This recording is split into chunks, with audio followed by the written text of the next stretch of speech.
તો ફ્રેન્ડ્સ, બટાકા જોઈને તમને ખ્યાલ આવી ગયો હશે કે બટાકાની રેસીપી બનાવવાના છે અને જોડે લીલા મરચાં લઈ લીધા છે. બીજા ઇન્ગ્રીડિયન્ટ્સ આગળ હું તમને બતાવીશ. તો પહેલાં આપણે બટાકાને છોલી લઈએ. તો આપણે બટાકાને પહેલાં છોલી લેવાના છે અને છોલીને તરત પાણી લઈ લેવાનું, આવું એમાં આપણે એડ કરી દેવાનું. આ રેસીપી ખરેખર બહુ સરસ લાગે છે. એકવાર તમે આવી રીતે બનાવજો તો રોજ બટાકાનું શાક બનાવતા હોય ને એના કરતાં કંઈક અલગ લાગશે તમને.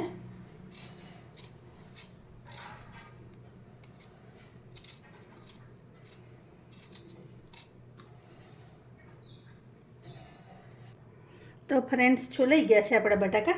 હવે એને આપણે કાપી લેવાના. તો એના છે ને તો આવી રીતે બે ટુકડા કરીશું, એકમાંથી આવી રીતે બધા કરી લઈશું. આને બહુ નાના નહીં કરી દેવાના, તમારે થોડાક મોટા જઈને રાખવાના.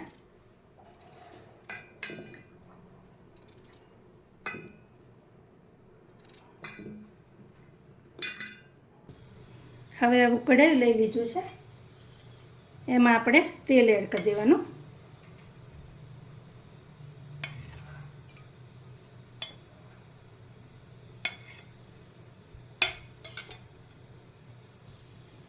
તેલ થઈ જાય એટલે આપણે જીરું એડ કરી દેવાનું અને થોડીક રાઈ એડ કરી દઈશું.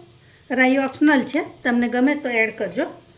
હવે આપણે સીધા બટાકા જ એડ કરી દઈશું.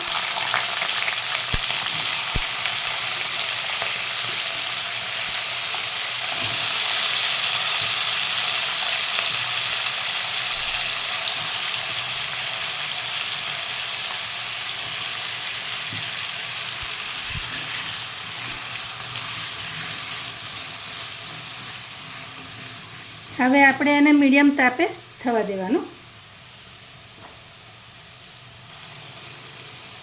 બટાકા થાય છે ત્યાં સુધી આપણે એક મસાલો તૈયાર કરી લઈએ એમાં એડ કરવા સારું.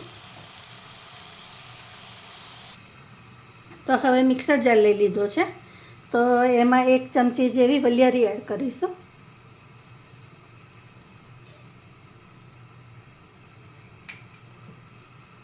આ 2 ચમચી ધાણા જીરું છે,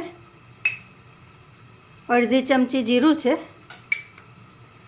આ કાળા નમક એટલે સંચળ પાવડર એ એડ કર્યો છે. આ કાળા મરી છે. આ લવિંગ અને બાદિયા છે. નાના 2 ટુકડા દાલચીની, તજનો ટુકડો છે. થોડોક ખાટો ટેસ્ટ આપવા આમચૂર પાવડર એડ કર્યો છે, 1 ચમચી છે.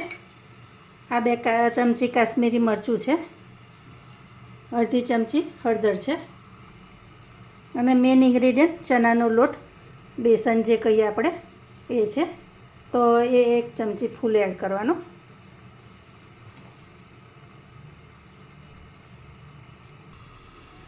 હવે આ બધું આપણે ગ્રાઇન્ડર કરી લેવાનું. તો ફ્રેન્ડ્સ, પીસાઈ ગયું છે અને આવું પીસવાનું. તો જો સરસ મસાલો તૈયાર છે આપણો. હવે બટાકાને જોઈ લઈએ. તો હવે બટાકા જોઈ લઈએ.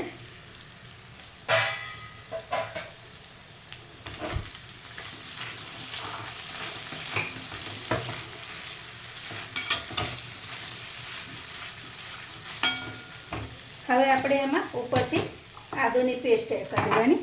તો આદુની પેસ્ટ છે એ થોડીક એડ કરીશ, ઓપ્શનલ છે, તમારે એડ કરવું હોય તો કરવાનું. પછી આ કસૂરી મેથી છે એ એડ કરી દઈશું અને એને બરાબર મિક્સ કરી લેવાનું. હવે મીઠું પણ એડ કરી દઈશું આપણે. હવે ટેસ્ટ પ્રમાણે મીઠું એડ કરી દેવાનું.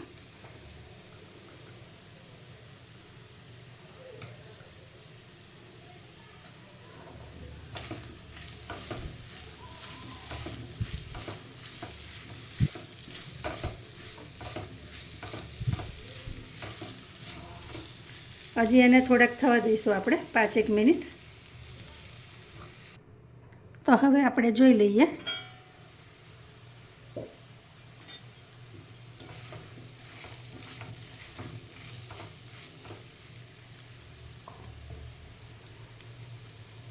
તો આપણા બટાકા થઈ ગયા છે.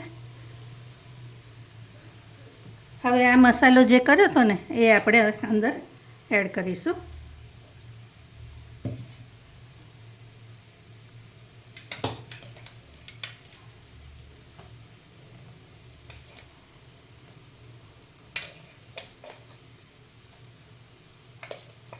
તમે આ મસાલો બનાવીને પણ રાખી શકો.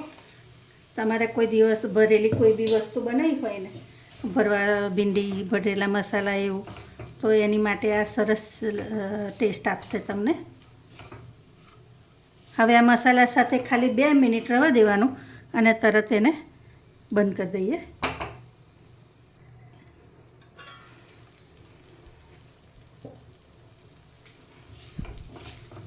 તો જો આપણું સબ્જી રેડી છે. તમે કોઈ દિવસ આ રીતે બનાવી છે મને ચોક્કસથી કહેજો, અને ના બનાવ્યું હોય તો એકવાર આ રેસીપી ચોક્કસથી ટ્રાય કરજો. તો જો હું તમને નજીકથી બતાવું.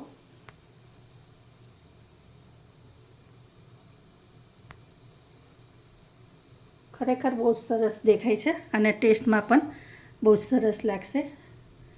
તો તમે આ રીતે ચોક્કસથી એકવાર ટ્રાય કરજો. નવી રેસીપી સાથે આપણે ફરી મળીશું. Thank you.